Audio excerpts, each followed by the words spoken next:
റഫീഖ് തോട്ടുമുഖം കോഴിക്കോട് നിന്നും ചേരുന്നു വിവരങ്ങളുമായി. റഫീഖ്, എങ്ങനെയാണ് കോഴിക്കോട് വടക്കൻ കേരളത്തിൽ പ്രത്യേകിച്ച് മഴ ദുരിതം എത്രമാത്രമുണ്ട്?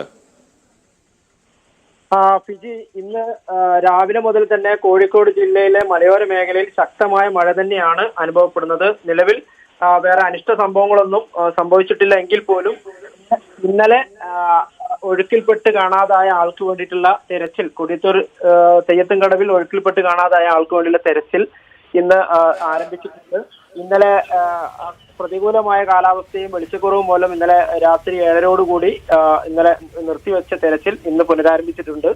2 NDRF യൂണിറ്റ്, അതുപോലെ ഫയർഫോഴ്സിന്റെ 2 യൂണിറ്റ്, നാട്ടുകാര്, സന്നദ്ധ പ്രവർത്തകർ എന്നിവരാണ് ഇരുവഞ്ഞിപ്പൊടിയിൽ രാവിലെ മുതൽ തെരച്ചിൽ ആരംഭിച്ചിട്ടുള്ളത്. ഇന്നും ശക്തമായ മഴയും അടിയൊഴുക്കും ഈ തെരച്ചിലിനൊരു തടസ്സം നേരിടുന്നുണ്ട്. അതുപോലെ തന്നെ മലയോര മേഖലയിലെ ഒരു ജലവൈദ്യുത പദ്ധതിയായ ഉറുമി ജലവൈദ്യുത പദ്ധതിന്റെ ഒരു പെൻസ്റ്റോക്ക്, 2ാം ഘട്ടത്തിന്റെ പെൻസ്റ്റോക്ക് ഇന്നലെ പൊട്ടിയിരുന്നു. അതുകൊണ്ട് തന്നെ ആ പെൻസ്റ്റോക്ക്, ആ ഒരു പദ്ധതി പ്രകാരമുള്ള വൈദ്യുതി ഇപ്പൊ തടസ്സപ്പെട്ടിട്ടുണ്ട്. അത് പ്രവർത്തനം നിർത്തിവെച്ചിരിക്കുകയാണ്.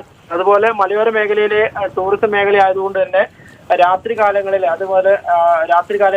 അനാവശ്യ യാത്രകൾ ഒഴിവാക്കണമെന്ന് ജില്ലാ കളക്ടർ ഉത്തരവിട്ടിട്ടുണ്ട്. അതുപോലെ ഇത് നിയമം ലംഘിക്കുന്നവർക്കെതിരെ കർശന നടപടി എടുക്കണമെന്നുള്ള നിർദ്ദേശവും ജില്ലാ കളക്ടർ നൽകിയിട്ടുണ്ട്.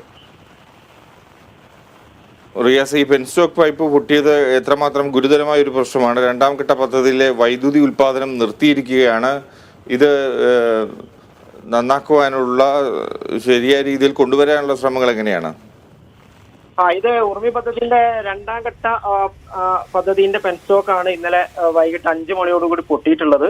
അത് ഇന്നലെ തന്നെ പുനഃസ്ഥാപിച്ചിട്ടുണ്ട്. ഓഫീസുകൾക്ക് ഈ വെള്ളം ഇത് പൊട്ടിയതിനെ തുടർന്ന് ഓഫീസുകൾക്ക് ചെറിയ കേടുപാടുകൾ സംഭവിച്ചു എന്നല്ലാതെ വേറെ വേറെ ആളുകൾക്ക് പരിക്കൊന്നും ഉണ്ടായിട്ടില്ല. അതുകൊണ്ട് തന്നെ തൽക്കാലം ആ പ്രവർത്തനം അതിന്റെ വിദഗ്ധർ വന്ന് പരിശോധിച്ച് അത് നന്നാക്കുന്നവരെ തടസ്സപ്പെടുത്തിയിട്ടാണ്. ശരി റഫീഖ്, നമുക്ക് കൊച്ചി